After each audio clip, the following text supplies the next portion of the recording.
ने एक दफे, आई थिंक इट वाज 2001 और 2, शिवरात्रि पे बड़े मंदिर बुलाया था। तो बहुत कम लोग थे। हम जाके लंगर हॉल, सॉरी, दरबार हॉल में बैठे। तो थोड़ी देर बाद में गुरुजी ने कहा जाओ लंगर खा के आओ। लेकिन हमारी मदर इन लॉ ने हमें, मतलब एकदम शादी के नेक्स्ट शिवरात्रि से, मतलब उसी साल की शिवरात्रि से व्रत रखवाया था। उन्होंने कहा ये सारी उम्र रखना है और इसमें अन्न नहीं खाना है, नमक नहीं खाना है।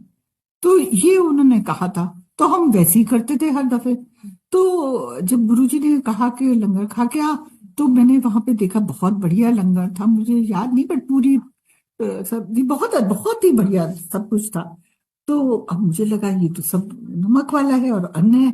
तो मैं चुपचाप वापस आके बैठ गई। फिर दूसरी दफे गुरुजी ने थोड़ी देर बाद फिर कहा लंगर खादा, खा के आ। मैं फिर गई और इस दफे मुझे बेर दिखे। तो मैंने सोचा चलो ये बेर कुतर लेते हैं। तो मैंने वो बेर ले लिया और वो करके, तो मैंने सोचा कि चलो अब गुरुजी का भी हो गया और मम्मी जी का भी कहना मान लिया, तो चलो ये ठीक है। तो फिर तीसरी दफे गुरुजी ने नहीं कहा। उन्होंने तो पता होगा कि ये अभी भी नहीं खा के आई है, पर फिर गुरुजी ने मुझे नहीं कहा।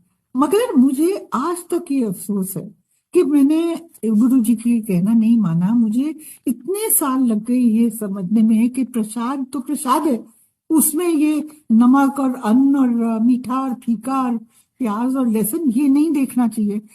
It took me years to understand. ये देखिए कि 2013 में एक दफे हम शिवरात्रि पे ही फिर मंदिर गए। तो बैठे हुए थे, लंगर प्रसाद आया और फिर मैं उसी दुविधा में कि अब ले जाती हूँ घर पे, रात को खा लूंगी।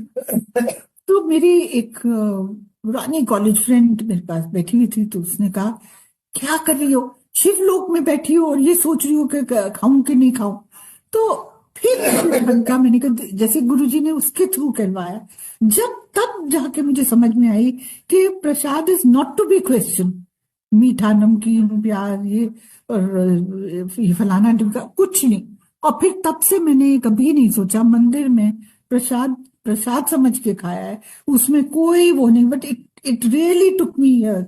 और गुरु जी से मैं अभी हमेशा माफी मांगती हूँ कि मेरे से इतनी गलती हुई थी शिवरात्रि पे।